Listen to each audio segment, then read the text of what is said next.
समर्पण तुम्हारी शक्ति की बात नहीं, इसलिए ऐसा प्रश्न तो बुनियाद से ही गलत है कि समर्पण की मुझ में शक्ति नहीं। इसे ठीक से समझना। समर्पण कोई कृत्य नहीं है जो तुम कर सको। समर्पण तो ऐसी चित्त की दशा है जहां तुम पाते हो कि अब मुझसे तो कुछ भी नहीं होता। जरा भी आशा बनी रही कि मुझसे कुछ हो सकता है तो समर्पण न होगा, तो तुम्हारा अहंकार बचा है। तुम सोचते हो अभी संभव है कि मैं कुछ कर लूं, लेकिन जब तुम्हारा अहंकार सभी तरफ से जराजीर्ण होकर बिखर जाता है, जैसे कोई पुराना भवन गिर गया हो,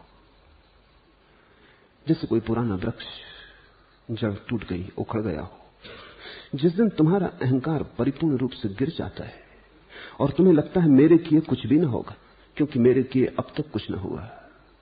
जब तुम्हारे करने ने बार बार हार खाई, जब तुमने किया और हर बार असफलता हाथ लगी, जब कर कर के तुमने सिर्फ दुख ही पाया और कुछ न पाया, कर कर के नरक ही बनाया और कुछ न बनाया, जब ये पीड़ा सघन होगी, जब तुम पूरे असहाय मालूम पड़ोगे, उस असहाय क्षण में समर्पण घटित होता है। वो तुम्हारा कृत्य नहीं, वो तुम्हारे कृत्य की पराजय। हारे को हरिनाम। जब तुम्हारी हार इतनी प्रगाढ़ हो गई कि अब जीत की कोई आशा भी न बची, जब तुम्हारी हार अमावस की अंधेरी रात हो गई, जब एक किरण भी अहंकार की शेष नहीं रही, अब तुम्हें लगता नहीं कि तुम कुछ कर पाओगे, पराजय की परिपूर्णता में समर्पण घटित होता है। पूछा है कि मुझसे न समर्पण होता है, न मुझसे संकल्प की शक्ति ही मुझ में है। दूसरी बात तो ठीक हो सकती है कि संकल्प की शक्ति ना हो, पहली बात ठीक नहीं हो सकती, और अगर पहली बात ठीक नहीं है तो दूसरी भी पूरी ठीक नहीं हो सकती। तुम कहते हो संकल्प की मुझ में शक्ति नहीं, ये भी तुम कहते हो, मानते नहीं, ऐसा तुम जानते नहीं। कहीं भीतर अभी भी आशा बची है, कोई किरण तुम संभाले हुए हो। तुम सोचते हो इस बार नहीं हुआ, अगली बार होगा, आज नहीं हुआ, कल हो जाएगा। आज हार गया, वो अपनी शक्ति की कमी के कारण ही परिस्थिति अनुकूल न थी। आज हार गया क्योंकि भाग्य ने साथ न दिया। आज हार गया क्योंकि मैंने चेष्टा ही पूरी न की। यदि मैं चेष्टा पूरी करता, ठीक सम्यक मुहूर्त चुनता, तो बराबर जीतता। सभी हारे हुए हार को समझा लेते हैं। हार को स्वीकार कौन करता है? हारा हुआ समझा लेता है कि लोग विरोध में थे, हारा हुआ समझा लेता है कि चेष्टा पूरी न हो सकी। एक हाथी खड़ा था और हाथी के पास, पैरों के पास सुबह की धूप थी, सूरज निकला था, सर्दी के दिन थे। एक चूहा बैठा था, वो भी धूप ले रहा था। ऐसे साधारणतः हाथियों को चूहे दिखाई नहीं पड़ते, लेकिन खाली खड़ा था हाथी, कुछ काम भी ना था, इधर उधर देख रहा था, सुबह की धूप ले रहा था, चूहा दिखाई पड़ा। उसने कहा, अरे आश्चर्य, इतना छोटा प्राणी कभी देखा नहीं। चूहे ने कहा, आप गलत ना समझे, मैं जरा कुछ दिनों से बीमार हूं। छोटा कौन है, थोड़े दिनों से बीमार हूं, जरा तबीयत नासाज है, इसलिए छोटा दिखाई पड़ रहा हूं। तुमने भी नहीं समझा लिया है हजारों बार अपने को? समझाना छोड़ो, उस समझाने में ही, उस तर्क में ही तुम्हारा अहंकार शेष रह जाता है। जिस दिन तुम अपनी हार को स्वभाव समझ लोगे कि मेरे किए होगा क्या, नहीं कि मैं आज कमजोर हूं कल बलशाली हो जाऊंगा, नहीं कि मुझे ठीक विधि का पता नहीं है कल पता चल जाएगा, नहीं कि आज भाग ने साथ ना दिया कल देगा, कोई हर्ज नहीं। एक बार हारे तो सदा थोड़ी हारेंगे, कभी तो भाग्य बरसेगा, कभी तो किस्मत साथ होगी, कभी तो परमात्मा भी दया करेगा। किए जाओ। नहीं, अहंकार नपुंसक है स्वभाव से, उसके किए कुछ होता ही नहीं। तो मैं तुमसे कहूंगा कि तुम संकल्प कर ही लो, जितना तुमसे बन सके कर लो। हारो पूरी तरह, हार में विजय छिपी, संकल्प की हार में समर्पण उठता है। जीत गए तो ठीक, अगर संकल्प से जीत गए तो ठीक, कोई जरूरत न रही। कुछ लोग जीत गए हैं,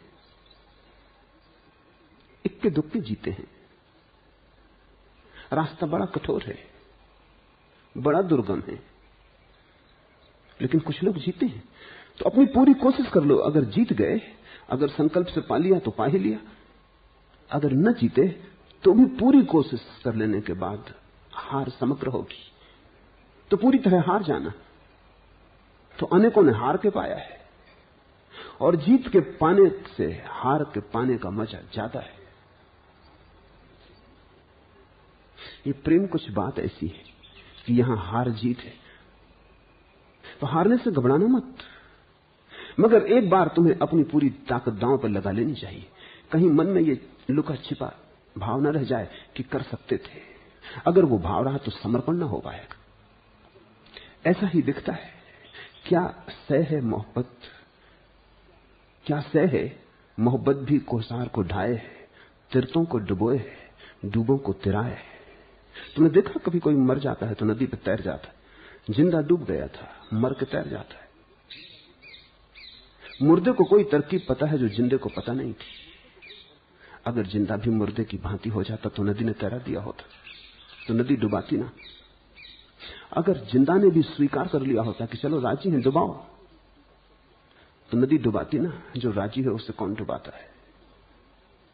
वो जो डूबना नहीं चाहता, जो प्रतिरोध करता है, संघर्ष करता, नदी उसी को डुबा देती। तुम लड़ो मत। मगर ये न लड़ने की घटना तभी घटेगी जब तुम्हारे लड़ने की वृत्ति पूरी तरह पराजित हो जाए, रत्ती मात्र भी आशा शेष न रहे, तुम गहन निराशा में गिरो। वहीं से सुबह है समर्पण की।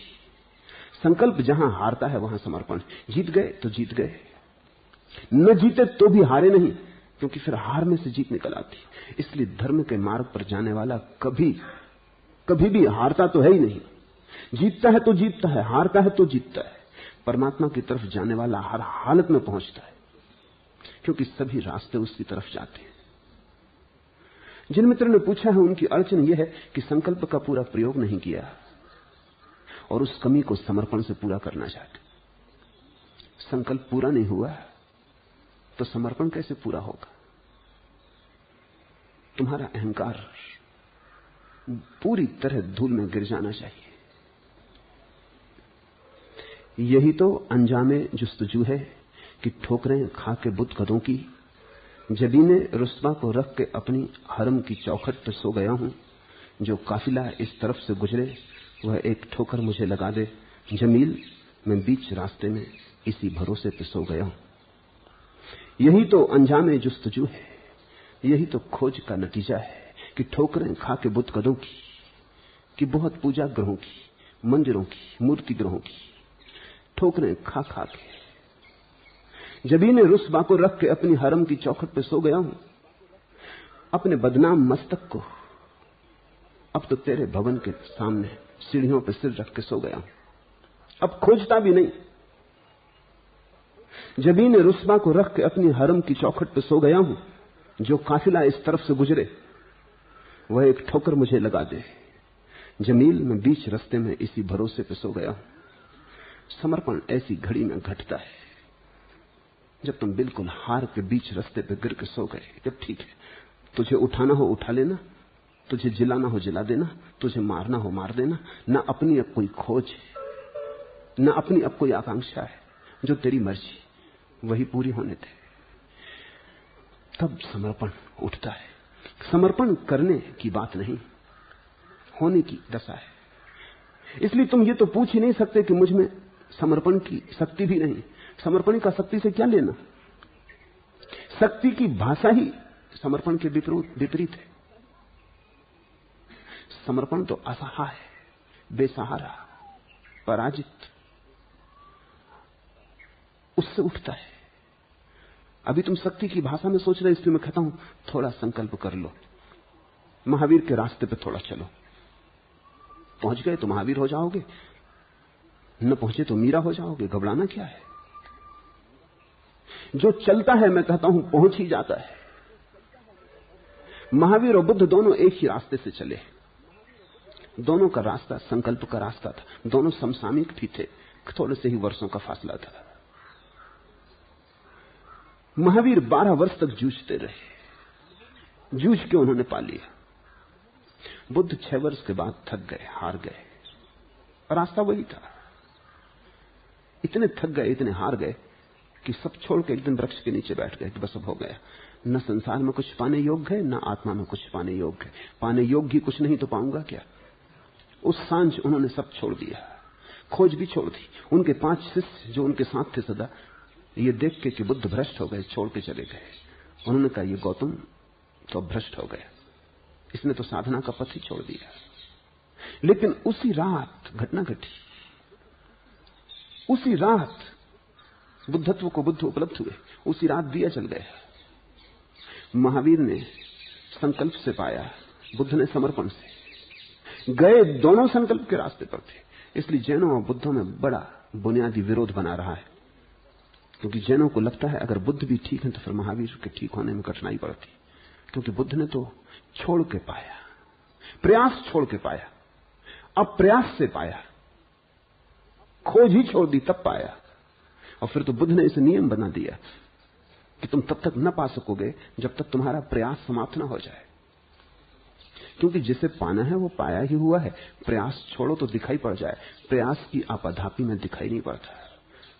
तुम दौड़ते हो, चिल्लाते हो, भागते हो तो जो मौजूद है उससे चूक जाते हो। महावीर ने संकल्प से पाया, इसलिए बुद्धों को महावीर प्रीतिकर नहीं लगते, क्योंकि अगर महावीर ठीक है तो फिर बुद्ध का पाना कैसे हुआ। मैं तुमसे कहता हूं दोनों ठीक है। सत्य कंजूस नहीं और परमात्मा का एक ही रास्ता नहीं। जितने लोग हैं उतने रास्ते हैं। हर आदमी वहीं से तो चलेगा जहां है। तुम वहां से चलोगे जहां तुम हो, दूसरा वहां से चलेगा जहां वो है, लेकिन सभी रास्ते उस तक पहुंच जाते हैं। सत्य का अर्थ ही यह है कि सब द्वार उसी तक पहुंचाते हैं। असत्य का बंधा हुआ मार्ग होता है, सत्य का कोई बंधा हुआ मार्ग नहीं होता, क्योंकि असत्य की सीमा होती, सत्य की कोई सीमा नहीं होती। अगर क्षुद्र के पास जाना हो तो सभी रास्तों से न पहुंच सकोगे। अगर तुम्हें गंगा जाना है तो सभी रास्तों से न पहुंच सकोगे, लेकिन अगर महासमुद्र की तरफ जाना तो कहीं से भी चलो पहुंच जाओगे। पूरब जाओ, पश्चिम जाओ, उत्तर जाओ, दक्षिण जाओ, देर अबेर सागर तुम्हें मिल ही जाएगा, क्योंकि सागर ने पृथ्वी को सब तरफ से घेरा है। कोई रास्ते से करीब मिलेगा, किसी से थोड़ी दूर मिलेगा, नाम शायद अलग होंगे, कहीं हिंद महासागर मिलेगा, कहीं प्रशांत महासागर मिलेगा, कहीं अरब सागर मिलेगा, नाम ही अलग होंगे, सागर का स्वाद एक है। सत्य महासागर जैसा है, असत्य छोटे छोटे डबरे, अगर जरा भी इधर उधर गए तो चूक जाओगे। समर्पण घट सके इसके लिए संकल्प पूरी तरह कर लो। दोनों हालत में संकल्प जरूरी है। संकल्प से पहुंचना हो तो भी जरूरी है, समर्पण से पहुंचना हो तो भी जरूरी है। संकल्प हर हाल आवश्यक है और पूरा, क्योंकि जो थोड़ा तुमने अधूरा किया, जो बच गया, वही तुम्हें सताएगा, वही समर्पण को घटित न होने देगा। और मैं तुमसे ये नहीं कहता कि इसी मार्ग से चलोगे तो पहुंचोगे। अगर तुमने पहुंचना है तो ऐसा कोई भी मार्ग नहीं जो तुम्हें रोक पाए, लेकिन पहुंचने की एक शर्त है, जो भी करो समग्र भाव से करना। अब समर्पण तो किया नहीं जा सकता है, इसलिए संकल्प ही करो। तो यहां भी मैं इतने संकल्प के प्रयोग तुम्हें देता हूं और समर्पण की बात की चला जाता हूं। मेरे पास लोग आ जाते हैं कभी कभी, वो कहते हैं आप कहते हैं समर्पण कुछ भी नहीं करना, सिर्फ बहना है, फिर क्यों ध्यान, फिर क्यों 5-5 ध्यान दिन में। मैं जानता हूं कुछ भी नहीं करना, बहना है, लेकिन तुम जैसे हो अभी बह ना सकोगे। तुम तैरने लगोगे, तुम तड़फड़ाने लगोगे, मुर्दे की भांति नदी में छूट जाने के लिए तैरने की बड़ी गहरी कुशलता चाहिए। बड़ा तैराक ही अपने को छोड़ सकता है नदी में, क्योंकि बड़ा तैराक ही भय से मुक्त हो जाता है। वो जानता है कि तैर लेंगे जब जरूरत होगी, अगर कोई कठिनाई आ गई तो तैरना तो अपने पास है। जितना बड़ा तैराक हो उतना ही अपने को निस्पंद छोड़ देता है, हाथ पैर भी नहीं हिलाता, क्योंकि वो जानता है डर क्या है। हाथ अपने पास है, मैं सदा मौजूद हूं, अगर कोई घड़ी ऐसी आई तो तैर लूंगा, लेकिन ऐसी घड़ी का भय उसे नहीं सताता। जिसने तैरना नहीं जाना उससे मैं कहूं कि तू कूद जा, नदी में छोड़ दे अपने को, वो कूद भी जाए किसी प्रेरणा में, किसी उल्लास के क्षण में, उत्साह में, उत्तेजना में, किसी मदहोशी में, मेरी बात में पड़ जाए, मेरा गीत उसे पकड़ ले, नशे में आ जाए, कूद जाए, तो कूदते ही भूल जाएगा कि मैंने क्या कहा था। वो तत्क्षण हाथ पैर फेंकने लगेगा। वो हाथ पैर फेंकना अवश्य होगा, उसे रोक ना सकेगा, क्योंकि रोकने का मतलब होगा मौत। उसके सामने तो एक ही सवाल होगा, अगर जीना है तो हाथ पैर फेंको, नहीं मरे। नदी तो भूल ही जाएगी, मौत और जीवन के बीच चुनाव होगा। कौन चिंता करता उस समय की बहो। तैरना जो नहीं जानता है वो हाथ पैर तड़फड़ाने लगेगा। जो तैरने में बहुत कुशल है वही राजी होगा। वो कहेगा कि ठीक है, बह के देख लें। निर्भय चित्त से बहना संभव है। संकल्प तुम पूरा कर लो, उससे तुम तैरना सीख जाओगे। अगर पहुंच गए तैरने से तो ठीक है, पहुंच ही गए। अगर न पहुंचे तो घबराने की कोई बात नहीं। एक उपाय शेष रह जाता है, निरुपाय होने का उपाय, असहाय होने का उपाय। भक्ति की वही भाषा है, प्रेमी की वही भाषा है, सूफियों की, नानक की, कबीर की, मीरा की, चैतन्य की वही भाषा है। छोड़ दो। लेकिन इसके पहले वे बड़े निष्णात हो चुके हैं तैरने में। ऐसे ही बिना तैरना जाने कौन कब छोड़ पाया है। तुम्हारे अचेतन से इतने जोर का भय उठेगा कि उस भय से तुम प्रभावित हो जाओगे, तड़फड़ाने लगोगे, चिल्लाने लगोगे, बचाओ।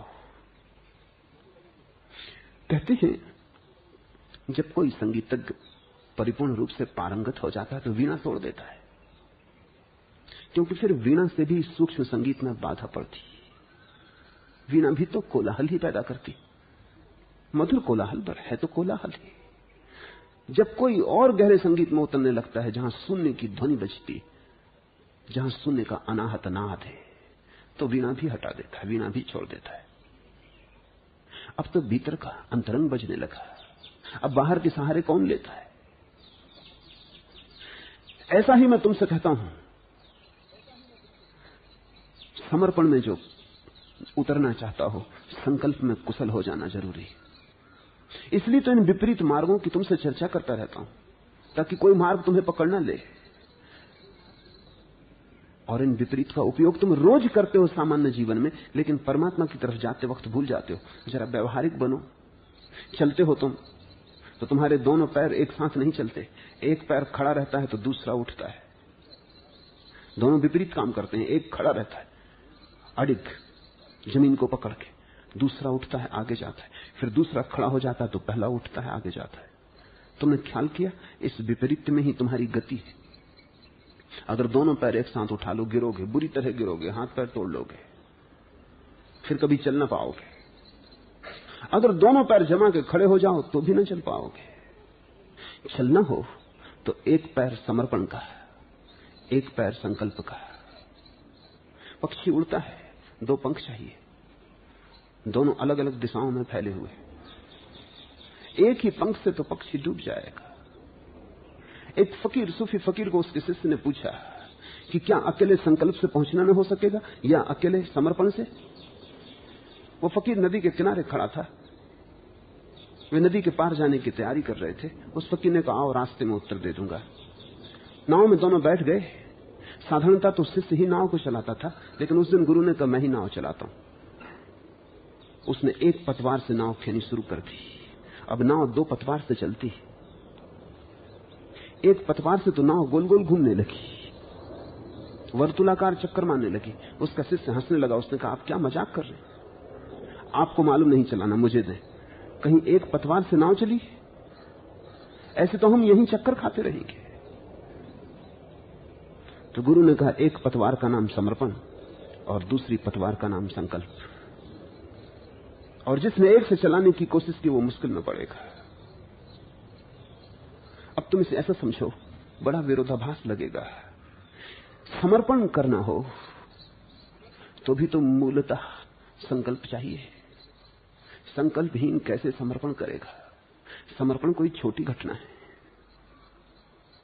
किसी के चरणों में अपने को छोड़ देना कोई छोटा निर्णय है। इससे बड़ा और कोई निर्णय हो सकता है? हवाओं के सहारे सूखे पत्ते की भांति अपने को छोड़ देना, इससे बड़ा कोई और निर्णय हो सकता है? इतना अभय, इतना गैर डमाडोल चित्त। तो समर्पण का भी पहला कदम तो संकल्प है, और संकल्प की भी आत्यंतिक परिपूर्णता समर्पण में, क्योंकि करते करते तो तुम थकोगे ही। कभी तो ऐसी घड़ी आनी चाहिए जब करने से छुटकारा हो, उसी को तो हम मोक्ष कहते। करा, किया, बहुत किया, जन्मों जन्मों तक किया, कर करके ही तो हमने अपने जीवन को उलझा लिया है। इसलिए इस उलझाव के मूल आधार को हम कर्म कहते। कर्म का अर्थ है जो किया, और हम कहते हैं कर्म से कैसे छुटकारा हो। लोग मुझसे पूछते भी हैं कभी कभी आके, कर्म से कैसे छुटकारा हो, लेकिन मुझे लगता है उन्हें ठीक याद नहीं रहा कि कर्म का अर्थ क्या होता है। करने से कैसे छुटकारा हो, अकर्ता भाव का कैसे जन्म हो। कब ऐसी घड़ी आएगी जब मैं सिर्फ हो सकूं और करने की कोई रेखा ना बचे, करने को कुछ भी ना रहे, होना परिपूर्ण हो जाए, उसको हम मोक्ष कहते हैं। मोक्ष का अर्थ है जहां तुम हो विश्व के साथ ऐसी संगति में, विश्व के साथ ऐसे तारतम्य में, विश्व के साथ ऐसे संगीत में लयबद्ध कि तुम कुछ भी नहीं करते, विश्व ही करता है, तुम उसके साथ बहते हो। संकल्प का भी अंतिम परिणाम समर्पण है, और समर्पण की भी शुरुआत, प्रथम चरण संकल्प है। इसलिए मैं तुमसे कहूंगा तुम अभी संकल्प की ही चिंता कर लो।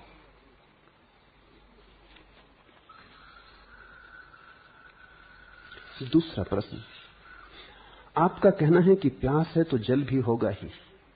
यही नहीं, प्यास इसलिए है कि कहीं जल है, और आपने तो यहां तक कहा कि प्यासा ही जल को नहीं खोजता, जल भी प्यासे को खोजता है।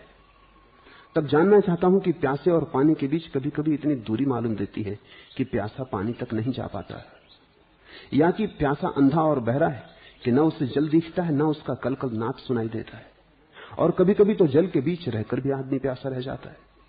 मुझे अपने बारे में कुछ ऐसा ही लगता है, कृपा पूर्वक मुझे मार्ग निर्देश दें। निश्चित ही ये खोज एक तरफा नहीं, एक तरफा हो तो कभी पूरी ना होगी। अगर तुम ही सत्य को खोज रहे हो और सत्य तुम्हें न खोज रहा हो तो मिलने की कोई संभावना नहीं। अगर सत्य भी आतुर न हो तुमसे मिल जाने को, तो सत्य फिर अपने को छिपाए चला जाएगा। तुम उघाड़े जाओगे, वो छिपाए जाएगा। फिर तो ऐसा हो जाएगा जैसे द्रौपदी का चीर बढ़ता गया, वो उघड़ने को राजी न थी, वो उस दरबार में नग्न होने को राजी न थी।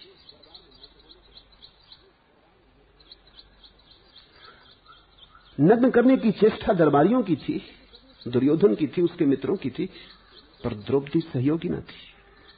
चीर बढ़ता चला गया, वे उघाड़ते गए, चीर बढ़ता चला गया, द्रौपदी ढकती चली गई।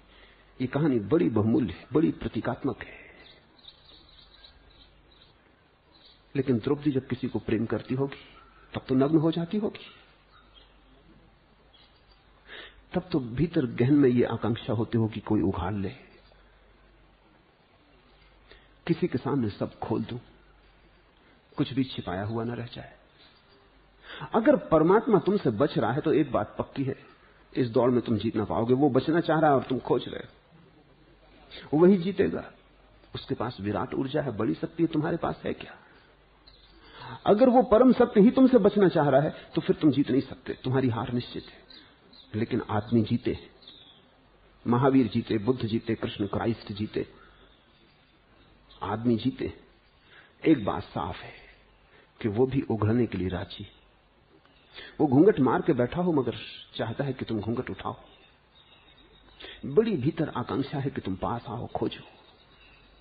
इसलिए मैं कहता हूं कि पानी भी तुम्हारे द्वारा पिए जाने को प्यासा है। तुम ही जल को नहीं खोज रहे हो, जल भी तुम्हें खोज रहा है। गर न होती कैद रस्मों राह की मजबूरियां, समा खुद उड़कर पहुंचती अपने परवानों के पास। अगर जीवन के नियम न होते, व्यवस्था के सूत्र न होते, गर न होती कैद रस्मों राह की मजबूरियां, हजार नियम है, व्यवस्था है, और कम से कम व्यवस्था जिसने बनाई है वो तो पालेगा ही। घर न होती कैद रस्म राह की मजबूरियां, समा खुद उड़कर पहुंचती अपने परवानों के पास। परमात्मा खुद तुम्हारे पास आ जाता है, शायद आता भी है, तुम पहचान नहीं पाते, क्योंकि जब तक तुम उसे खोज पर न निकलो तुम न पहचान पाओगे। ये खोज दोनों तरफ से हो, ये आग दोनों तरफ से लगी हो तो ही परिणाम हो सकता है। अगर भक्त अकेला भगवान भगवान भगवान चिल्लाता रहे, भगवान बहरा हो, या सुनने को राजी ना हो, या बचना चाहता हो, तो तुम्हारी चीख पुकार सुने आकाश में खो जाएगी। लेकिन नहीं, पुकार सुनी गई है, प्रार्थना कभी ना कभी उस हृदय तक पहुंच जाती है। अगर न पहुंचती हो तो कारण यह नहीं है कि वो सुनने को उत्सुक नहीं है, कारण कुछ और होंगे। या तो तुम गलत दिशा में चिल्ला रहे हो, या तुम पूरे मन से बुला ही नहीं रहे हो, या बुलाने के साथ साथ तुम भीतर डरे भी हो कि कहीं सुन ही न लेना। मैंने सुना है एक आदमी लौटता था लकड़ियां अपने सिर पर लेके, थक गया है, बूढ़ा हो गया, 70 साल का, लकड़ी काटते काटते जिंदगी बड़ी ऊब हो गई, जैसा कि अनेक बार लोग कहते हैं। ऐसा ही उसने कहा, मुहावरा था, कुछ मतलब न था, ऐसे ही कहा कि हे भगवान, अब कब तक और जिंदगी घसटवानी है, मौत को मुझे क्यों नहीं भेजता, जवानों को आ जाती है, मुझे क्यों लटकाए हुए है, अब तो भेज, अब तो मैं मरने को राजी हूं, जीवन बहुत हो गया, ये सुबह से रोज लकड़ी काटना, ये दिन भर लकड़ी इकट्ठी करना, सांझ बेच के किसी तरह रोटी पेट के लिए जुटानी, रात सो जाना, फिर सुबह यही, आखिर सार क्या है, अब तो भेज दे मौत को। ऐसा होता नहीं अक्सर कि इतनी जल्दी मौत आ जाए, पर उस दिन आ गई। मौत को सामने देख के लकड़हारा घबरा गया, अपने गट्ठर को नीचे रख के सुस्ता रहा था झाड़ के नीचे। मौत ने कहा, मैं आ गई, बोलो क्या काम है। उसने कहा, कुछ और नहीं, यहां कोई दिखाई न पड़ता था, गट्ठर उठवा के मेरे सिर पर रखना, इतनी कृपा करो, इस गठरी को मेरे सिर पर वापस रख दो, बहुत धन्यवाद, और आगे बुलाऊं भी तो ऐसा कष्ट मत करना। तुम बुलाते भी हो तो तुम्हारा बुलावा पूरा है, हार्दिक है, तुम्हारा रोआ रोआ उसमें सम्मिलित है, कि एक परत इंकार किए चली जा रही, एक परत कहती अभी कोई प्रार्थना के दिन है, अभी तो तुम जवान हो। ये तो बुढ़ापे की बातें हैं, बुढ़ापे की भी कहां, लोग जब मरने लगते हैं तभी, जब जीव लड़खड़ा जाती, जब खुद बोलते भी नहीं बनता, तब किराए के पंडित पुरोहित कान में राम राम जप देते। जिंदा रहते रहते तो आदमी और हजार वासनाओं में उलझा रहता है, परमात्मा की वासना निर्मित कहां होती। जब सारी वासनाएं उस एक वासना में तिरोहित हो जाती, जैसे सभी नदियां समुद्र में गिर जाती, ऐसे जब तुम्हारी सारी आकांक्षाएं एकजुट परमात्मा की तरफ प्रवाहित होती, अभीप्सा होती है, तब प्रार्थना पैदा होती, फिर क्षण भर भी देर नहीं लगती। और मैं तुमसे कहता हूं कि फिर अगर परवाना ना भी जाए तो समा उड़ के उसके पास आ जाती।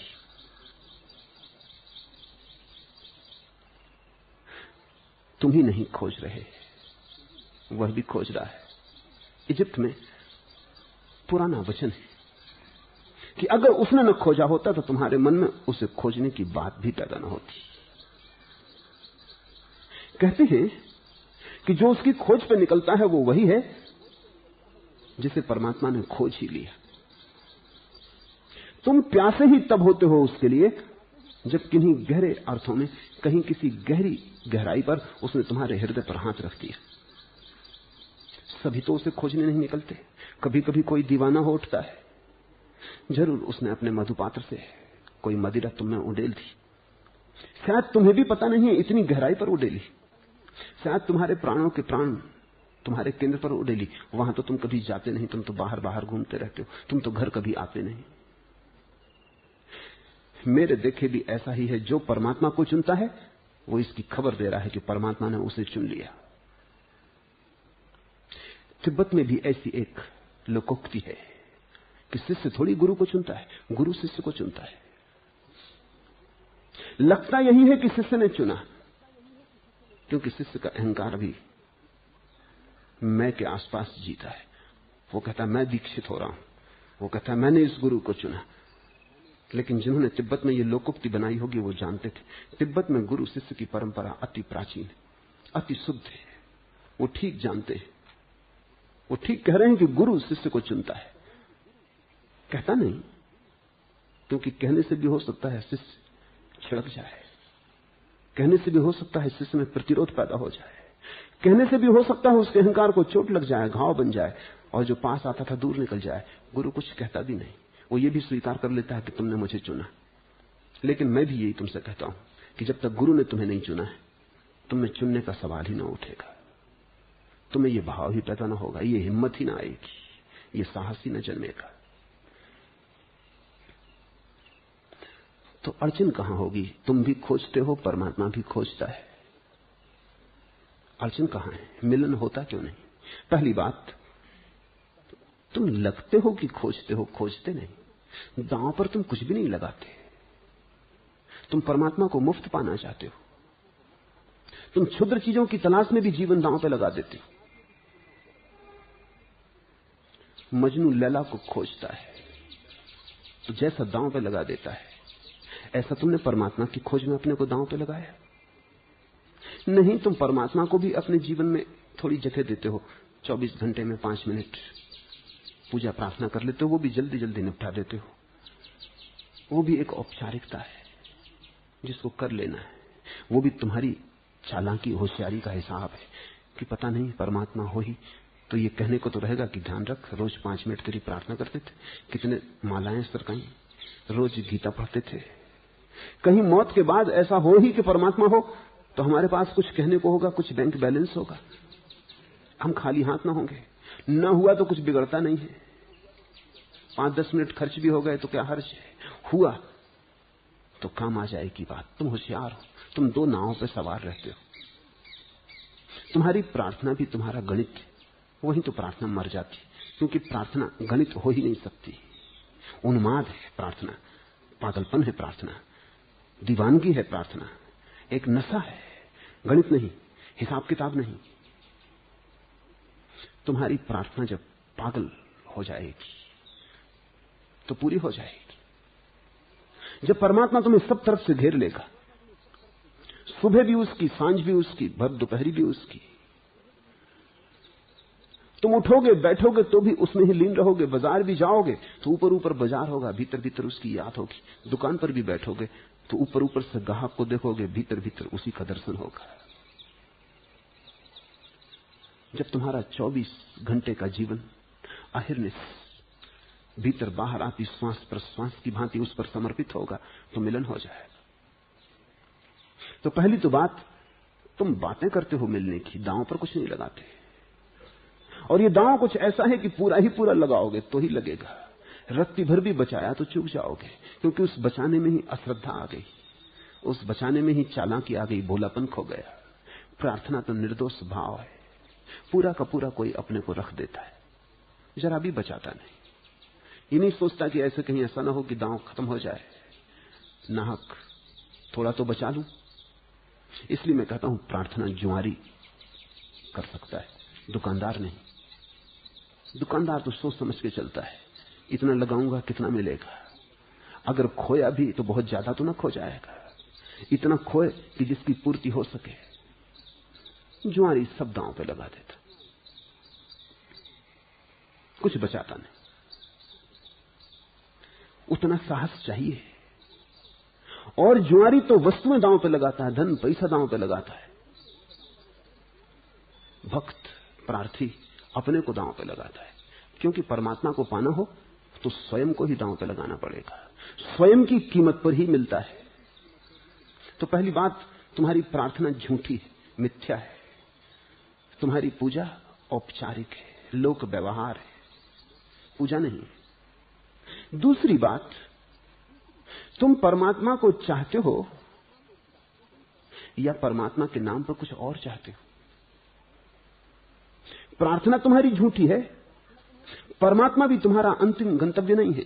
लोग परमात्मा को चाहते हैं कि चलो उसकी प्रार्थना से धन मिलेगा, पद मिलेगा, प्रतिष्ठा मिलेगी। तो वस्तुतः तो पद, प्रतिष्ठा और धन चाहते हैं, परमात्मा का तो साधन की तरह उपयोग कर लेना चाहते हैं। वो तो परमात्मा को भी चाकर की तरह अपने काम में लगा लेना चाहते हैं, लेकिन उनका असली लक्ष्य और है। अगर शैतान उन्हें धन दे तो वो शैतान की पूजा करेंगे, जो उन्हें धन दे उसकी पूजा करेंगे, जो उन्हें पद दे उसकी पूजा करेंगे, जो उन्हें पद दे वही उनका परमात्मा हो जाएगा। परमात्मा गौण है, कुछ और मूल्यवान है, कुछ और पाने की तलाश है। तो तुम परमात्मा को साधन नहीं बना सकते हो, बनाओगे तो चूक जाओगे। परमात्मा परम साध्य है, अपने को तुम उसका साधन बना लो, फिर मिलने में देर न होगी। तीसरी बात, परमात्मा बहुत निकट है, निकट से भी निकट है। निकट कहना भी गलत है, क्योंकि निकट में भी थोड़ी दूरी आ जाती है। परमात्मा तुम्हारे रोए रोए में समाया है, वो इतने पास है कि तुम्हारे और उसके बीच स्थान नहीं है, जगह नहीं है, इसलिए भी चूकना होता रहता है। जब तुम इतने शांत हो जाओगे, जब तुम इतने स्थिर हो जाओगे, जब तुम्हारी जीवन की लौ अकंप हो जाएगी, तभी तुम देख पाओगे जो निकट से भी निकट है। मोहम्मद ने कहा है कि गर्दन में जो प्राण को प्रवाहित करने वाली नाड़ी है, जिसके काट देने से आदमी मर जाता है, वो भी दूर है। परमात्मा उससे भी ज्यादा पास है। लेकिन इतने पास को जानने के लिए तुम्हें भी पास आना पड़ेगा। तुम अपने से बहुत दूर निकल गए हो। तुम्हारी वासनाएं जहां हैं वहीं तुम हो। वासनाएं तुम्हारी बड़ी दूर भविष्य में फैली हैं, तुम पास आते ही नहीं। निर्वासना जब पैदा होती तो प्रार्थना पैदा होती, तुम अपने पास आ जाते हो। पास जैसे जैसे आने लगते हो उसकी धुन बजने लगती, जैसे जैसे पास आते हो उसकी सुगंध आने लगती, जैसे जैसे पास आते हो उसका कलकल नाद सुनाई पड़ने लगता, अनाहत सुनाई पड़ने लगता है। फिर तो तुम नाचने लगते हो, फिर तुम चलते नहीं, फिर नाच के दौड़ते हो घर की तरफ। फिर तो तुम्हारे जीवन में घूंघर बंध जाते हैं, गीत बंध जाते हैं, फिर तो तुम मस्ती में तरोबोर हो जाते हो।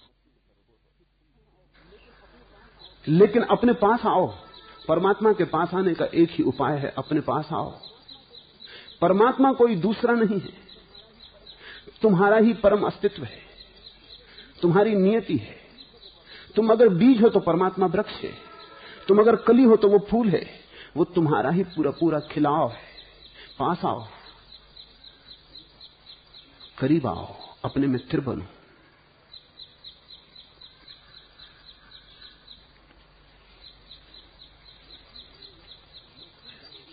मैं सुन रहा हूं तेरे दिल की धड़कनें पैहम, है तेरा दिल मुतज्जिस कहीं जरूर मेरा।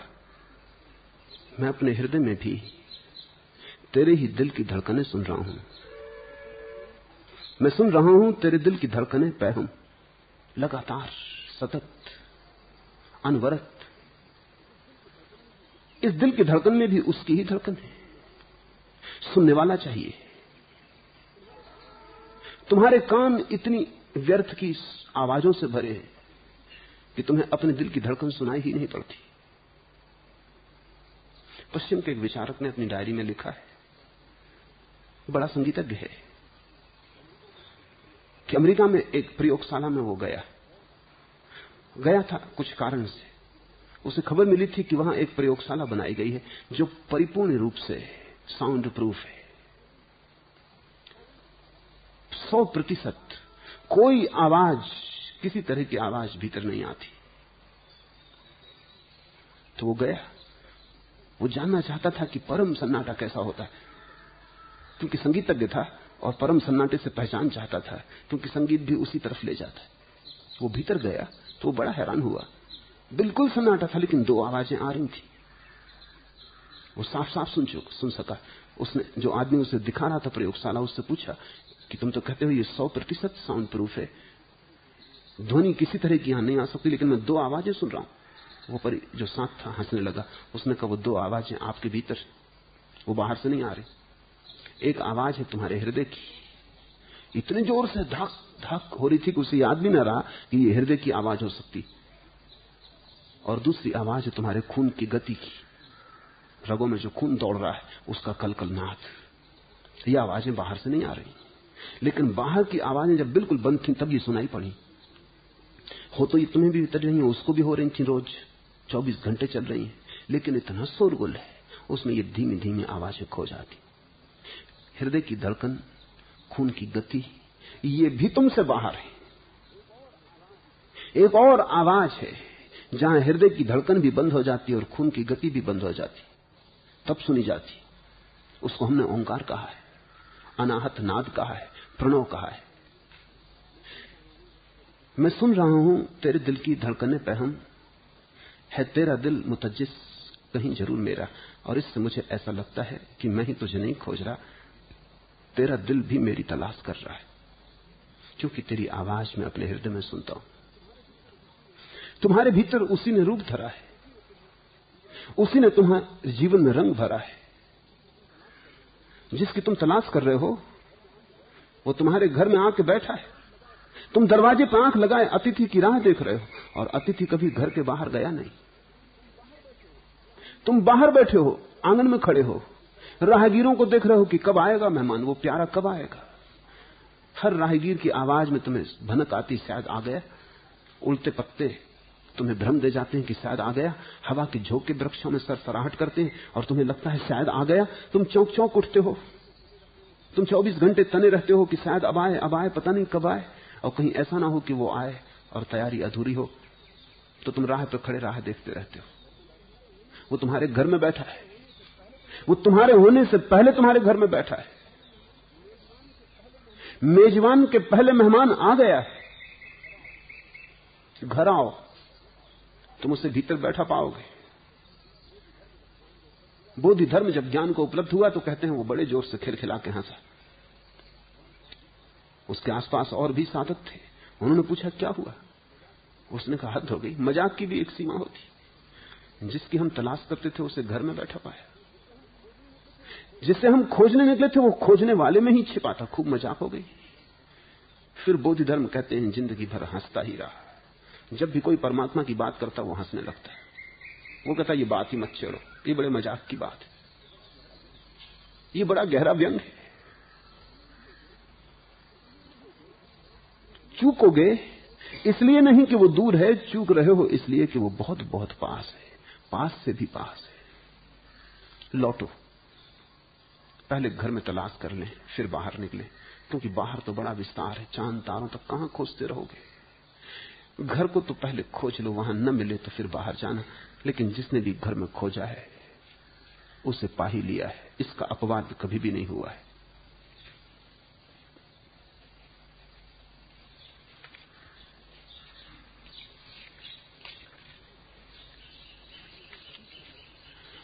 तीसरा प्रश्न, आप मुझे बहुत बहुत अच्छे लगते हैं। मुझे आपके प्रेम में रोने के अतिरिक्त कुछ नहीं सूझता। कैसे कहूं उस प्रेम को? और आश्चर्य है कि मैं अक्सर आपके प्रति अनाप शनाप भी बकता हूं, कभी कभी गाली भी देता हूं।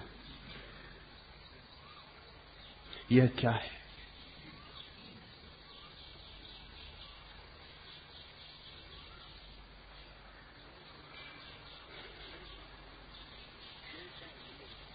मैं एक बार मुल्ला नसरुद्दीन के घर मेहमान था।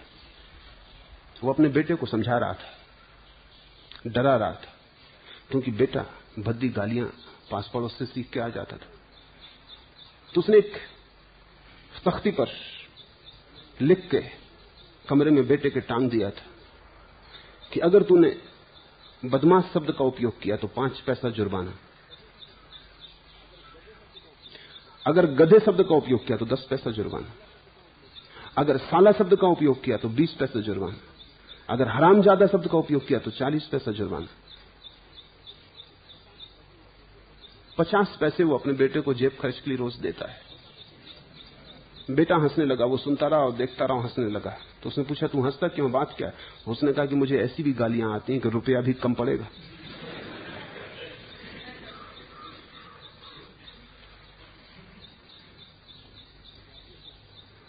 गालियां तुम्हें आती हैं तो तुम जिससे भी संबंध बनाओगे उसी की तरफ बहने लगेंगी। जो तुम्हें आता है वही तो बहेगा। गालियां ही तुमने जीवन में सीखी हैं, तो तब जब तुम प्रेम में भी पड़ते हो तो प्रेम में भी तुम्हारी गालियां प्रवाहित होने लगती। आखिर तुम ही तो बहोगे ना अपने प्रेम में। तो तुमने जीवन भर में जो दुर्गंध इकट्ठी की है वो तुम्हारे प्रेमी पर भी तो पड़ेगी।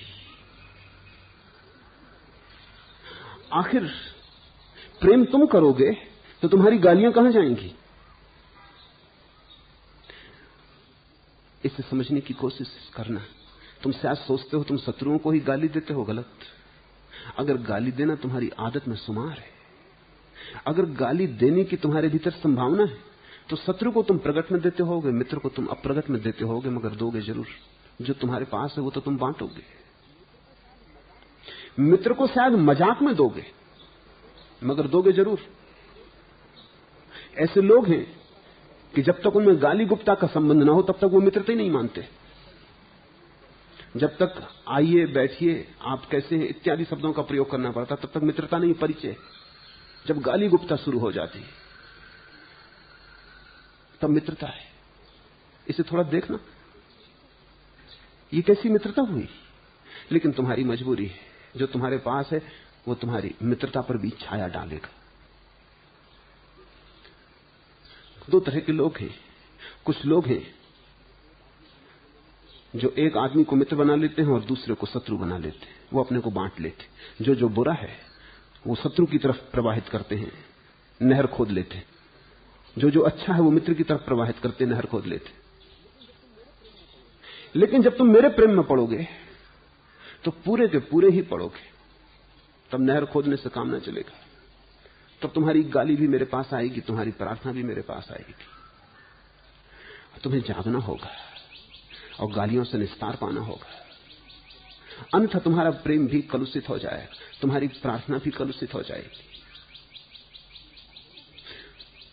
अच्छा है कि इस बहाने तुम्हें तुम्हारी गालियां दिखाई पड़ने लगी। अब धीरे धीरे उन गालियों से अपने बंधन को खोलो। अब धीरे धीरे जागो, क्योंकि वे गालियां तुम्हें उड़ने ना देंगी। बजनी है, पत्थर की तरह तुम्हारी गर्दन में अटकी रह जाएंगी। मेरे और तुम्हारे बीच पत्थरों की तरह अटकी रह जाएंगी। प्रवाह ठीक से ना हो पाएगा। तुम जब भी गाली दोगे सिकुड़ जाओगे। जब भी गाली दोगे तुम्हारे भीतर अपराध भाव उठेगा। जब भी गाली दोगे गिलानी मालूम होगी।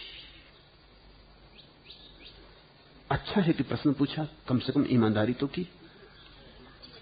अब इतना और होश संभालो।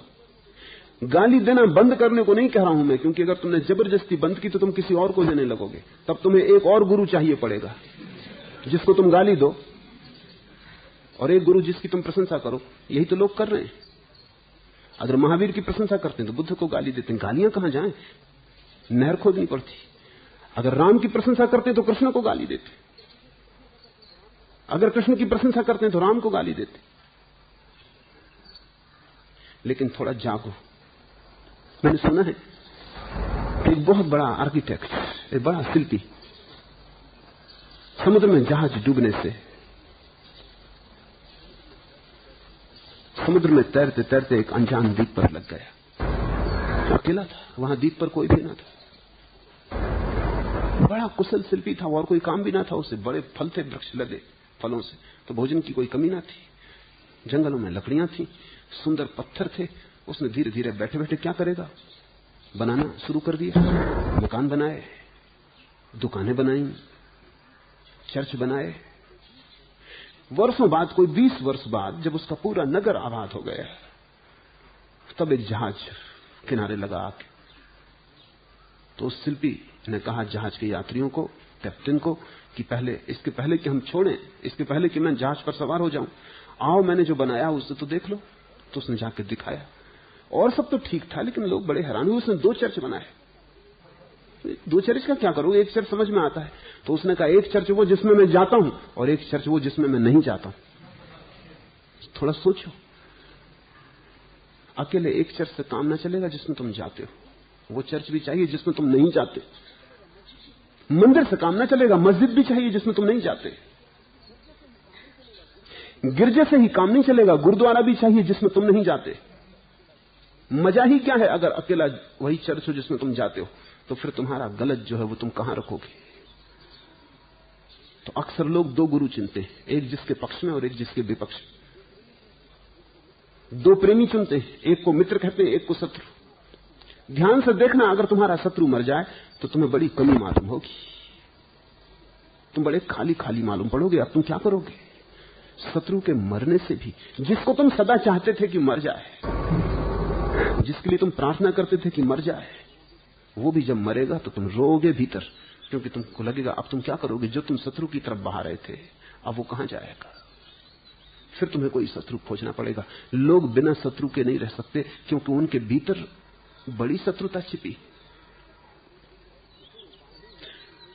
तो दो उपाय हैं, या तो तुम एक गुरु और खोज लो, एक चर्च और बनाओ जिसमें तुम नहीं जाते, जिसकी तुम नहीं सुनते, जिसके तुम दुश्मन हो, जो गलत है, पाखंडी है। और दूसरा उपाय यह है कि तुम्हारे भीतर ये जो गालियां उठ रही हैं, इन्हें समझो, देखो, अपने भीतर के कलुष को पहचानो, अपने भीतर के कूड़ा करकट को समझो बूझो। पहला उपाय सार्थक नहीं है, क्योंकि उससे तुम बदलोगे ना, तुम जैसे हो वैसे ही रहोगे। उससे तो यही बेहतर है कि तुम मुझे प्रेम भी किए जाओ और गालियां भी दिए जाओ, क्योंकि यह स्थिति ज्यादा दिन न चल सकेगी। तुम्हारा प्रेम ही भीतर सकुचाने लगा है, तुम्हारा प्रेम ही भीतर कष्ट पाने लगा है। अच्छा है, कोई फिक्र नहीं, ऐसे ही जिए जाओ। धीरे धीरे तुम खुद ही सोचोगे, ये मैं क्या कर रहा हूं, एक हाथ से बनाता हूं, दूसरे हाथ से मिटाता हूं, ये भवन फिर कैसे बनेगा। एक हाथ से श्रद्धा की ईंट रखता हूं, दूसरे हाथ से अश्रद्धा का जहर डालता हूं, एक हाथ से बीज बोता हूं, दूसरे हाथ से अग्नि बरसाता हूं, ये भवन, ये बगीचा निर्मित कैसे होगा। तुम कुछ मेरा नुकसान कर रहे हो ऐसा मत सोचना, तुम अपना ही नुकसान कर रहे हो, तुम अपने भोजन में ही गंदगी डाल रहे हो। वो तुम्हें ही भोजन करना है, वो तुम्हारे ही खून में बहेगा, उससे तुम्हारी ही हड्डी बनेगी। गाली देने से उसका थोड़ी नुकसान होता है जिसे गाली दी, गाली देने वाले का नुकसान होता है। उसकी जीभ खराब हुई, उसका हृदय धूमिल हुआ, उसके प्राण क्षुद्र हुए।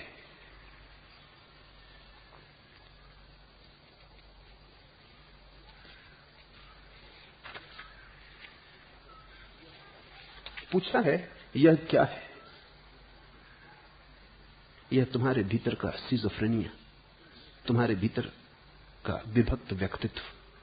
तुम दो हो, एक नहीं।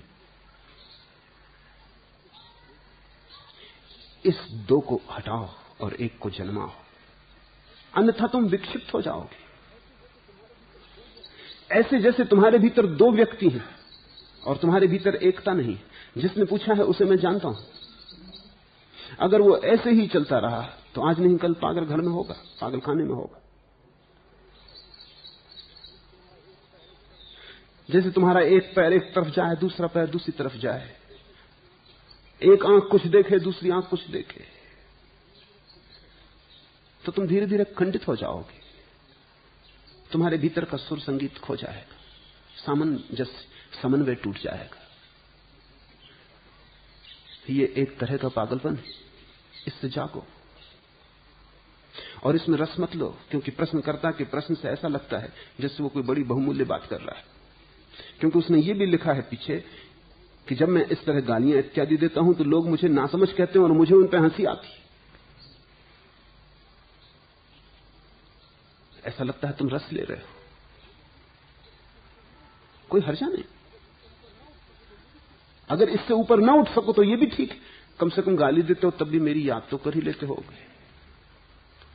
मगर याद करने के बेहतर ढंग हो सकते हैं, ये याद करने का तुमने बड़ा बेहुदा ढंग चुना। मैं तुमसे कहता हूं, अगर अनाप शनाप बकना हो, गाली देना हो, तो प्रेम को हटा दो, कम से कम इकट्ठे तो रहोगे। अगर प्रेम करना हो तो गाली गलौज से छुटकारा पा लो। क्योंकि मेरा सवाल नहीं है, मुझे गाली देने से मेरा क्या हर्ज है, लेकिन तुम्हारी गाली तुम्ही को तोड़ती जाएगी। तुम धीरे धीरे अपने से ही अलग होने लगोगे और इन दोनों छोरों को मिलाना मुश्किल हो जाएगा। एक रात मुल्ला नसरुद्दीन अपने बेटे को सुला के अपने कमरे में आ गया। 1 घंटे से ऊपर हो गया, मगर वो बेटा बार बार चिल्लाया जा रहा था, पापा मुझे प्यास लगी। चुपचाप सो जाओ, मुल्ला ने जोर से चिल्ला के कहा। अगर अब और तंग किया तो उठूंगा और थप्पड़ लगाऊंगा। पापा जब थप्पड़ लगाने उठो तो 1 गिलास पानी भी लेते आना। बेटे ने कहा, ठीक कहा, कम से कम इतना तो कर ही लेना, उठोगे तो ही। तो अगर कोई और उपाय ना हो और याद करने का यही ढंग तुम्हें आता हो, कोई हर्जा नहीं। चलो यह भी ठीक, गाली ही दे लेना, याद तो जारी रहेगी।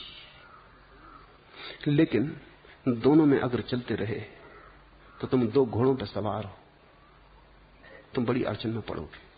या तो प्रेम को जाने दो, ये भी प्रेम क्या है, या गाली को जाने दो। एक स्वर बनो, तो ही शांत हो सकोगे, अन्यथा शांति का कोई उपाय नहीं। शांति कुछ भी नहीं है, एक स्वर हो गए आदमी की अवस्था है। अशांति कुछ भी नहीं है, दो स्वरों में, अनेक स्वरों में बटे और टूटे हुए आदमी की विक्षिप्तता है।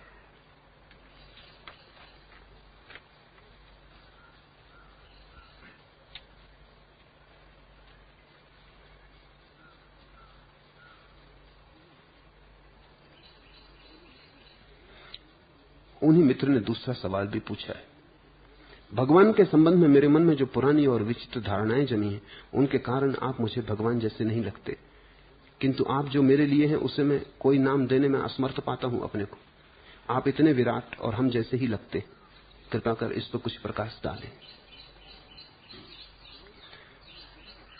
भगवान जैसा मैं हूं भी नहीं तो लगूंगा कैसे? भगवान जैसे का अर्थ समझे कि जो भगवान नहीं, भगवान जैसा है।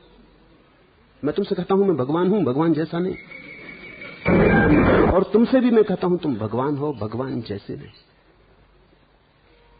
जैसे शब्द में तो बड़ी झूठ छिपा है, बड़ा असत्य छिपा है।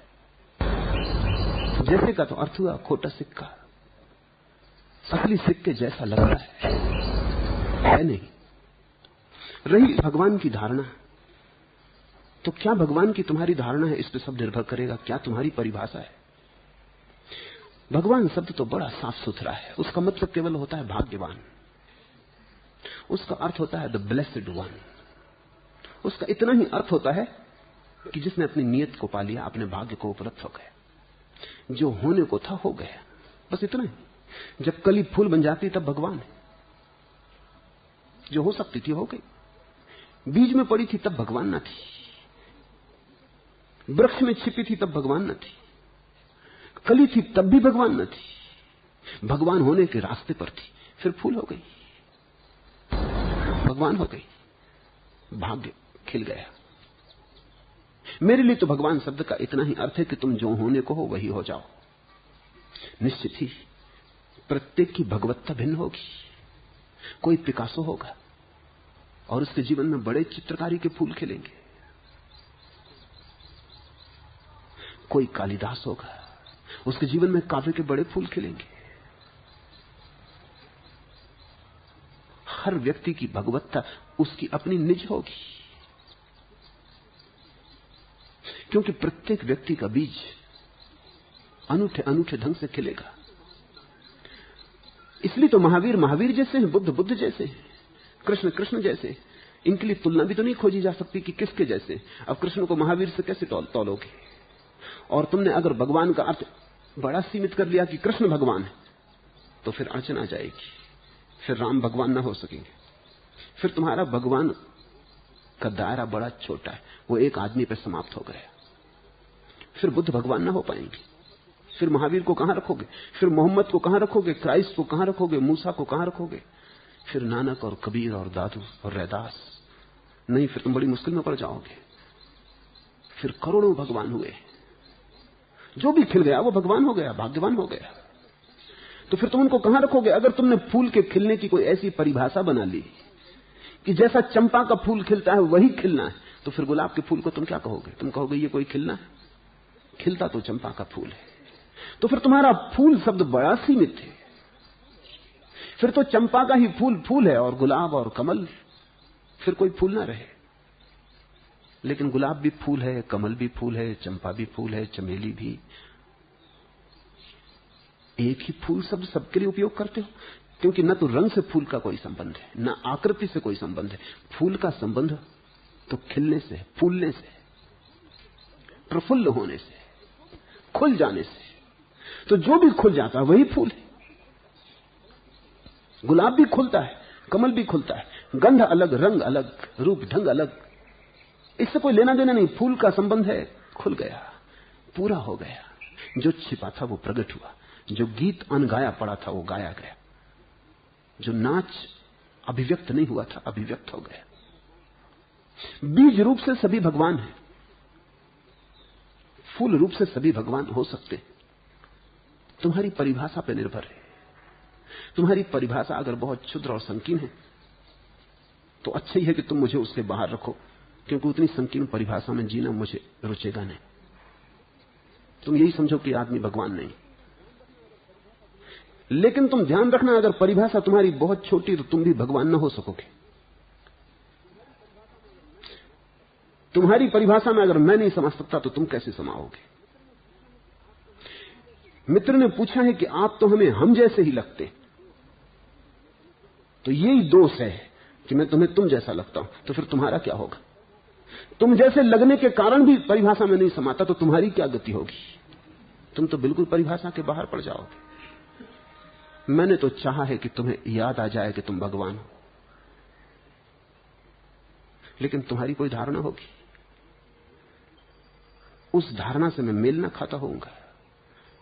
तुम अगर हिंदू हो तो कृष्ण, अगर जैन हो तो महावीर।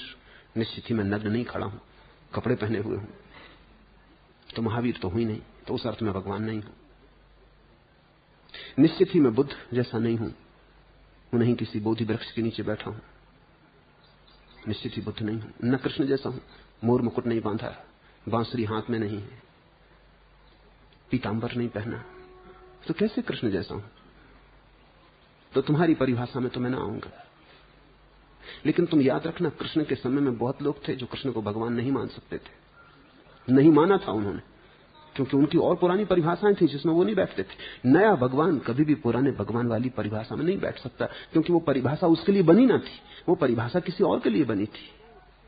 अब जिन्होंने राम को भगवान माना है वो कृष्ण को कैसे भगवान माने? इधर राम है, एक पत्नी व्रता, इधर कृष्ण है, कहते हैं 16,000 उनकी रानियां हैं। अनब्याही दूसरों की ब्याही हुई स्त्रियों को भी उठा लाए। ये कोई भगवान जैसी बात है? तो बहुतों को तो कृष्ण लंपट ही मालूम होते, बहुतों को राम भी कुछ बहुत ऊंचाई पर नहीं मालूम होते। तुम्हें मैं समझाने की कोशिश में कुछ उदाहरण दूं। भगवान सभी को एक जैसा उपलब्ध है, जैसे सूरज का प्रकाश सब पर पड़ रहा है, लेकिन कोई वृक्ष हरा मालूम हो रहा है, कोई फूल लाल मालूम हो रहा है, कोई फूल सफेद है, और प्रकाश सब पर एक जैसा पड़ रहा है। भौतिकी, फिजिक्स के जानकारों का कहना है कि प्रकाश की किरण तो सब पर पड़ रही है, लेकिन जो पत्ते प्रकाश के हरी किरण को वापस लौटा देते हैं वो हरे मालूम हो रहे हैं। जो चीजें प्रकाश की किरणों को पूरा पी जाती हैं वो काली मालूम होती, जो चीजें प्रकाश को पूरा का पूरा लौटा देती हैं वो सफेद मालूम होती, जो चीजें जिस किरण को लौटाती हूं उसी किरण के रंग की हो जाती। अंधेरे में सभी वस्तुओं का रंग खो जाता है, ये तुम जान के हैरान होगे। अंधेरे में तुम ये मत सोचना कि जो हरे वृक्ष थे वो अभी भी हरे होंगे, भूल में मत पड़ना। फिजिक्स कहती है वृक्ष हरे नहीं होते अंधेरे में। और ये मत सोचना कि जब अंधेरा होता तो गुलाब का फूल और चमेली का फूल अभी भी सफेद और लाल होगा, गलती में हो तुम। रंग के लिए प्रकाश चाहिए। जब अंधेरा होता है तो सब रंग खो जाते हैं, कोई वस्तु का कोई रंग नहीं होता। न काली वस्तुएं काली होती, न सफेद वस्तुएं सफेद होती, क्योंकि रंग वस्तुओं में नहीं है, रंग तो वस्तुओं और प्रकाश के बीच के अंतर संबंध में।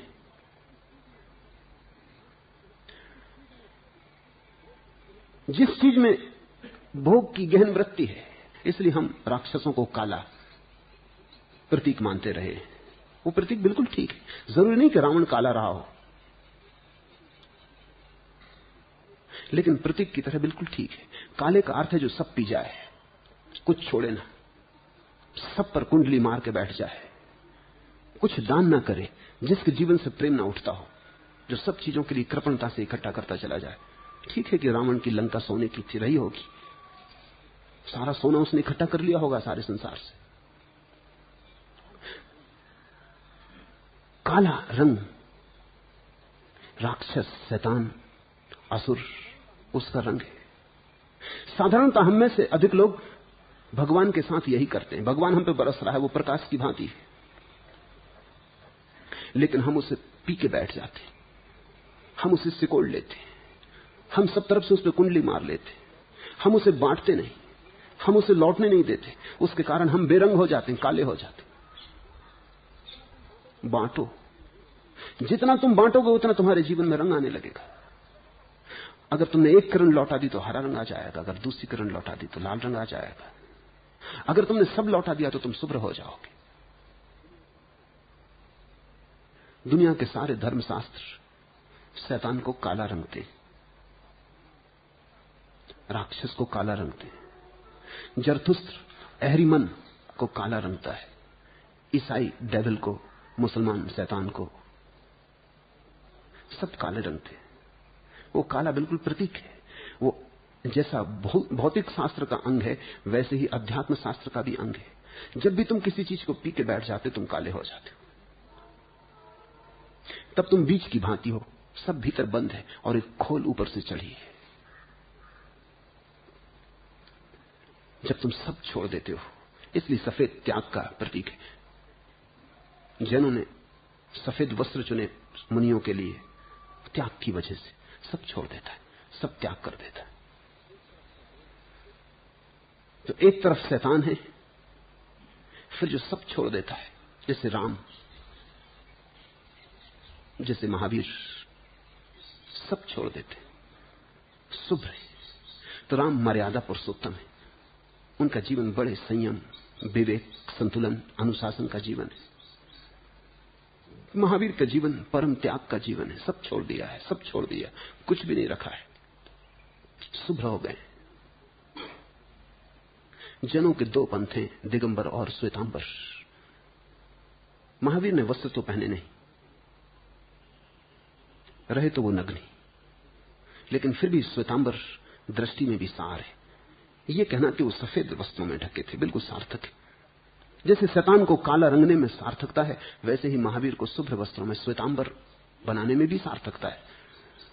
यद्यपि वो नग्न थे, लेकिन उनके जीवन का लक्षण सफेद, शुभ्र, श्वेत वस्त्र, श्वेतांबर है, सब उन्होंने छोड़ दिया। ये दूसरा उपाय है। अगर परमात्मा को तुम सकोड़ के बैठ गए तो तुम कुछ भी हो सकते हो, पशु, पत्थर, आदमी।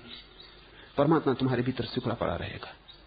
बांटो, खोलो इन जालों को जो भीतर बंधे, तोड़ो खोल को, अंकुर उठने दो, तुम पाओगे शुभ्र परमात्मा का उदय हुआ। यह साधारण विभाजन है। फिर एक तीसरी भी स्थिति है, जैसे कि कोई पारदर्शी कांच का टुकड़ा, वो किरणों को लौटाता नहीं, पीता भी नहीं, पार हो जाने देता है। शुभ्र भी नहीं है, काला भी नहीं है, क्योंकि काला होने के लिए पी जाना जरूरी है, शुभ्र होने के लिए लौटा देना जरूरी है। कांच का टुकड़ा पार हो जाने देता, पारदर्शी। सफेद दीवार है, वो लौटा देती है। काला पत्थर है, वो पी जाता है। कांच है, वो पार हो जाने देता है। तो महावीर, बुद्ध, राम, मोसेस शुभ्र वस्त्रों की भांति, शुभ्र दीवाल की भांति। लाओत्सु पारदर्शी कांच की भांति। तो अगर कांच पूरा पारदर्शी हो तो तुम्हें दिखाई ही नहीं पड़ेगा, उसके पार क्या है वो दिखाई पड़ेगा, कांच दिखाई नहीं पड़ेगा। अगर कांच दिखाई पड़ता तो उसका मतलब है थोड़ी अशुद्धि रह गई। तो लाओत्सु अगर तुम्हारे पास भी बैठा रहे तो तुम्हें पता ना चलेगा। अगर महावीर तुम्हारे पास बैठे तो तुम्हारी आंखें चमचमा जाएंगी, शुभ्रता तुम्हें घेर लेगी। अगर रावण तुम्हारे पास बैठे तो तुम घबराने लगोगे, वो तुम्हें चूसने लगेगा, खींचने लगेगा, वो तुम्हारी सीता को चुराने में लग जाएगा, वो तुम्हें भी पी जाना चाहेगा। जरूरी नहीं कि वो तुम्हें भोगे, क्योंकि भोगने के लिए भी थोड़ा त्यागना पड़ता है। वो तो सिर्फ कुंडली मार के बैठ जाएगा। इसलिए मैं रामायण में जो कथा है कि वो सीता को चुरा के ले गया, फिर उसने अशोक वाटिका में उन्हें रख दिया, उन्हें छुआ भी नहीं। असली कंजूस छूता भी नहीं, धन को छूता भी नहीं, बस उसको रख के तिजोरी में बैठ जाता है। उसने सीता को भोगा नहीं, उसमें प्रयोजन भी ना था, बस सुंदरी स्त्री मेरे कब्जे में आ गई, इतना काफी। उसका रस कब्जे का रस है। तो अगर रावण जैसा आदमी तुम्हारे पास बैठे तो तुम पाओगे जैसे कोई अंधकार तुम्हें खींचे लेता हो, पी जाना चाहता है। अगर राम और महावीर जैसे व्यक्ति तुम्हारे पास खड़े हों तो तुम पाओगे कि तुम्हारी आंखें किसी शुभ्रता में झपकपाने लगी। उन्हें झेलना मुश्किल मालूम पड़ेगा। लाओत्सु जैसा व्यक्ति अगर तुम्हारे पास भी बैठा हो तो तुम्हें पता ना चलेगा कि कोई बैठा है या नहीं बैठा है। इसलिए तो लाओत्सु के पीछे कोई धर्म ना बन सका। धर्म बने कैसे? धर्म बनने के लिए दिखाई पड़ना चाहिए। लाओत्सु तो ना कुछ है, शून्यवत है। ये भी परमात्मा का एक रूप है। पहला रूप है शैतान, सबसे नीचा रूप। दूसरा रूप है शुभ्र, कुछ उस ढंग से प्रकट होते हैं परमात्मा। फिर लाओत्सु है, वो भी एक रूप है परमात्मा का, पारदर्शी। फिर एक चौथा रूप भी है, दर्पण की भांति। किरणें लौटती ही नहीं, सिर्फ तुम्हारा प्रतिबिंब भी बनाती। तुम अगर दर्पण के पास जाओगे तो तुम्हारी तस्वीर तुम्हें दिखाई पड़ जाएगी। कुछ में परमात्मा इस रूप में भी प्रकट हुआ है। पतंजलि, अगर पतंजलि के पास जाओगे अपनी तस्वीर दिखाई पड़ने लगेगी। महावीर के पास ना दिखाई पड़ेगी तुम्हें अपनी तस्वीर, सिर्फ तुम्हें उनकी शुभ्रता घेर लेगी जैसे चांदनी के फूल तुम पर बरस पड़े। लेकिन पतंजलि के पास तुम्हें अपना ही रूप दिखाई पड़ जाएगा, तुम्हारी झलक बनेगी। और पतंजलि तुम्हें आत्माविष्कार के लिए बड़ा सहयोगी हो सकेगा। लाओत्से के साथ तो वे लोग चल सकेंगे, बहुत मुश्किल, विरले, जिनके पास इतनी सूक्ष्म दृष्टि है कि पारदर्शी को भी देख सके। पतंजलि के साथ बहुत लोग चल सकेंगे। महावीर के साथ भी लोग चल सकेंगे, राम के साथ भी चल सकेंगे। लेकिन राम और महावीर से अभिभूत होंगे, रूपांतरित बहुत नहीं होंगे। नहीं होगा। महावीर का दर्शन होगा अगर उनके पास जाओगे। पतंजलि की खूबी और, उसके पास तुम्हें तुम्हारा दर्शन होगा। तुम्हारा चेहरा विकराल है तो विकराल दिखाई पड़ेगा, सुंदर है तो सुंदर दिखाई पड़ेगा। तुम जैसे हो पतंजलि के पास तुम वैसे ही प्रकट हो जाओगे। कुछ लोग पतंजलि के पास नाराज होकर लौटेंगे क्योंकि उनका कुरूप चेहरा दिखाई पड़ेगा, उनकी विभत्सता दिखाई पड़ेगी। ऐसे लोग महावीर से नाराज ना होंगे क्योंकि महावीर के पास सिर्फ महावीर के फूल दिखाई पड़ेंगे। तुम महावीर की पूजा कर लोगे, महावीर के साथ पूजा पर्याप्त हो जाएगी। पतंजलि के साथ साधना जरूरी होगी। लेकिन जो भी पतंजलि के साथ जाएगा उसके जीवन में क्रांति निश्चित है। फिर एक और पांचवा रूप है, प्रिज्म की भांति। किरण गुजरती है त्रिकोण कांच के टुकड़े से तो इंद्रधनुष पैदा हो जाता है। कृष्ण ऐसे हैं जैसे इंद्रधनुष। किरण पार भी होती है लेकिन लाओत्से जैसी नहीं, प्रिज्म में से पार होती, सीधा सरल कांच का टुकड़ा नहीं, बड़े कोनों वाला कांच का टुकड़ा, बड़े पहलुओं वाला कांच का टुकड़ा। कृष्ण बहुआयामी, बड़े पहलू हैं। और जब कृष्ण से किरण गुजरती है तो 7 रंगों में टूट जाती है। बड़ा नृत्य, बड़ा गीत, बड़ा रास पैदा होता है। इसलिए मोर मुकुट है, इसलिए मोर पंख बंधे हैं, इसलिए हाथ में बांसुरी है, इसलिए पैर में घुंघर बंधे हैं, इसलिए पीतांबर वेश है, इसलिए सिल्क, शुद्धतम सिल्क के वस्त्र हैं, गले में हार है, बाहुएं आभूषणों से सजी हैं, करधनी बांधी हुई है। कृष्ण बड़े रंगीले हैं, बड़े सजे हैं। परमात्मा बड़े श्रृंगार में प्रकट हुआ है। अगर नाचना हो तो कृष्ण के साथ, अगर गीत की धुन सुननी हो तो कृष्ण के पास। कृष्ण पतंजलि जैसे शिक्षक नहीं है, न ऐसे अभिभूत कर ले ऐसे हैं, न लाओत्से जैसे कि शून्य में खो गए हों ऐसे। कृष्ण के साथ महोत्सव है, उत्सव है। कृष्ण के साथ राग रंग है। और सभी रूप परमात्मा के। अब इसमें से जो किसी एक रूप से जकड़ गया उसको दूसरा रूप पहचान में ना आएगा। अगर तुमने कृष्ण की रंगरेली देखी और उसको तुमने परमात्मा का रूप जाना तो फिर महावीर तुम्हें सूखे सूखे रूखे रूखे मालूम पड़ेंगे। तुम कहोगे ये कैसे भगवान? बांसुरी तो बजती ही नहीं, भगवत्ता कहां है? संगीत तो पैदा ही नहीं होता, गीत तो बरसते ही नहीं, ये कैसे भगवान? बड़े मरुस्थल जैसे मालूम होंगे। और अगर तुम महावीर से अभिभूत हो गए और तुमने कहा यही भगवान का रूप है तो कृष्ण में तुमको लगेगा कुछ गड़बड़ हो रही। ये नाच कैसा? परम वीतराग पुरुष कहीं नाचता? ये बांसुरी कैसी? क्योंकि सब बांसुरी तो राग है, सब रास राग है। ये आसपास खड़ी हुई सुंदर स्त्रियां नाचती डोलती, ये सब क्या हो रहा है? ये तो संसार है, तुम्हारी परिभाषा पर निर्भर है। और मैं धार्मिक व्यक्ति उसको कहता हूं जिसकी परमात्मा की कोई परिभाषा नहीं, जो परमात्मा को अपरिभाष्य मानता है, अनिर्वचनीय मानता है, और जिस रूप में भी परमात्मा प्रकट होता है पहचान लेता है, खोज लेता है, क्योंकि रूप तो सब उसी के हैं, इसलिए धोखे का कोई उपाय नहीं।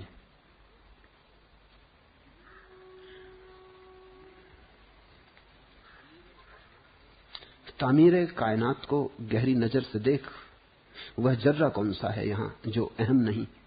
जरा गहरी नजर से देखो सृष्टि को, यहां कण कण महत्वपूर्ण है, उसकी महिमा से आपूरित है, उसकी ही विभूति है, उसका ही प्रसाद है। लेकिन तुम्हारा जितना बड़ा प्याला होगा उतनी ही तुम क्षमता जुटा पाओगे परमात्मा के प्रसाद की। इसलिए छोटी छोटी परिभाषाओं के प्याले लेके मत चलो। जब प्याला ही लेना है तो बड़ा लो कि सागर समा जाए। नहीं तो आज नहीं कल तुम पाओगे कि तुम्हारे प्याले में बड़ा थोड़ा है, और थोड़ा तुम्हें कष्ट देगा, और कष्ट तुम्हारे प्याले के कारण हो रहा है। तुमने प्याला बड़ा चुना होता तो परमात्मा बड़े प्याले में भी उतरने को राजी था। अनिर्वचनीय को पकड़ो, अव्याख्य की व्याख्या मत करो, अव्याख्य को अव्याख्य रहने दो, नाम रूप मत धरो उसके। तो फिर जिस रूप में भी आएगा तुम पहचान लोगे, तुम हर रूप में पहचान लोगे। तुम रावण में भी देख लोगे, राम में तो देख ही लोगे, वो भी उसी का रूप है। विपरीत चला गया, गलत हो गया, बेस्वाद हो गया, लेकिन उसी का स्वाद है। साकिए दौरे से सिकवा बेस कम का है फिजूल। जर्फ जितना उसने देखा उतनी पैमाने में। साकिए दौरा से सिकवा बेस कम का है फिजूल। साकी से कम ज्यादा की शिकायत करनी व्यर्थ है। जर्फ जितना उसने देखा उतनी पैमाने में। उसने देखा कितनी तुम पचा सकोगे, उतनी तुम्हारे पैमाने में। बड़ी करो परिभाषा, मेरी मानो तो परिभाषा को छोड़ो, इतनी बड़ी करो कि परिभाषा बचे ना। तो तुम्हारा जर्फ बड़ा होगा, तुम्हारी क्षमता और पात्रता बड़ी होगी। तब मैं ही तुम्हें भगवान नहीं, तुम भी, तुम्हारा बेटा भी, तुम्हारी पत्नी भी, सभी तुम्हें भगवान दिखाई पड़ने लगेंगे। कोई बीज रूप है, कोई वृक्ष रूप हुआ, कोई कली बना, कोई फूल बना। और फूलों की हजारों हजारों किस्में, ऐसे ही परमात्मा के हजार हजार रूप। फिर जो मुझे भगवान कहते हैं वो केवल अपना प्रेम प्रदर्शित करते हैं। जिससे प्रेम हो जाए वहीं भगवान दिखाई पड़ना शुरू हो जाता है। वो प्रेम ही क्या जिसमें भगवान दिखाई ना पड़े। तो मेरी तो छोड़ो, तुम अगर किसी स्त्री के प्रेम में पड़ गए तो वहां भी दिव्यता की झलक दिखाई पड़ेगी। तुम अगर किसी पुरुष के प्रेम में पड़ गए तो वहां भी अचानक पुरुष भाव खो जाएगा, परमात्मा भाव प्रकट होगा। सबाब आया, किसी बुत पर फिदा होने का वक्त आया। मेरी दुनिया में बंदे के खुदा होने का वक्त आया। जब कोई जवान होता है, सबाब आया, जवानी आई, किसी बुत पर फिदा होने का वक्त आया। अब किसी प्रतिमा पर पागल हो जाने का समय आ गया। मेरी दुनिया में बंदे के खुदा होने का वक्त आया। अब कोई बंदा खुदा जैसा दिखाई पड़ेगा। ये तो साधारण प्रेम में हो जाता है। ये तो मजनू को लैला में दिखाई पड़ने लगता है। ये तो सीरी को फरियाद में दिखाई पड़ जाता है। तो आत्मिक प्रेम में तो घटना और भी गहरी घटती है। जिनका मुझसे प्रेम है उन्हें भगवान दिखाई पड़ जाएगा। तुम्हारा हो या ना हो, मेरा तुमसे है, मुझे तुम में दिखाई पड़ता है।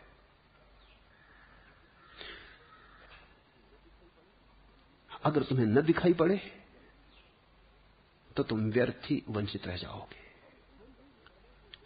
और ध्यान रखना, अगर मैं तुमसे कहूं कि परमात्मा मुझ में है और किसी में नहीं, तो खतरनाक बात कह रहा हूं। तुम भी यही सुनना चाहते हो, क्योंकि फिर तुम्हारा अहंकार मजे से रस ले सकेगा। लेकिन मैं कहता हूं परमात्मा सबकी सामान्यता है। परमात्मा कोई विशेष बात नहीं है, कोई विशिष्टता नहीं है। परमात्मा सभी के होने का ढंग है, सभी का स्वभाव है। जानो न जानो तुम परमात्मा हो। जब तक न जानोगे बंद रहोगे, जिस दिन जान लोगे खुल जाओगे। इसलिए कहीं अगर तुम्हें कोई फूल मिल जाए तो उसके पास थोड़े रह लेना, क्योंकि सत्संग संक्रामक होता है। फूल के पास शायद तुम्हारी कली भी खुलने का ढंग सीख जाए। बस इतना ही सत्संग का अर्थ होता है।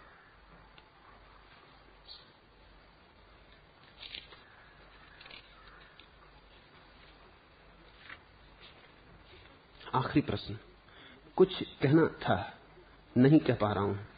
हृदय की पीड़ा प्रेम बन के बिखर जाती है। मेरी दिनचर्या आनंदचर्या बन चुकी है। मेरी आंखें अब झपकने सी लगी हैं, क्योंकि आपकी आंखों में जादू है। अब पिघलूं और बहूं, बस यही कह दें। तथास्तु।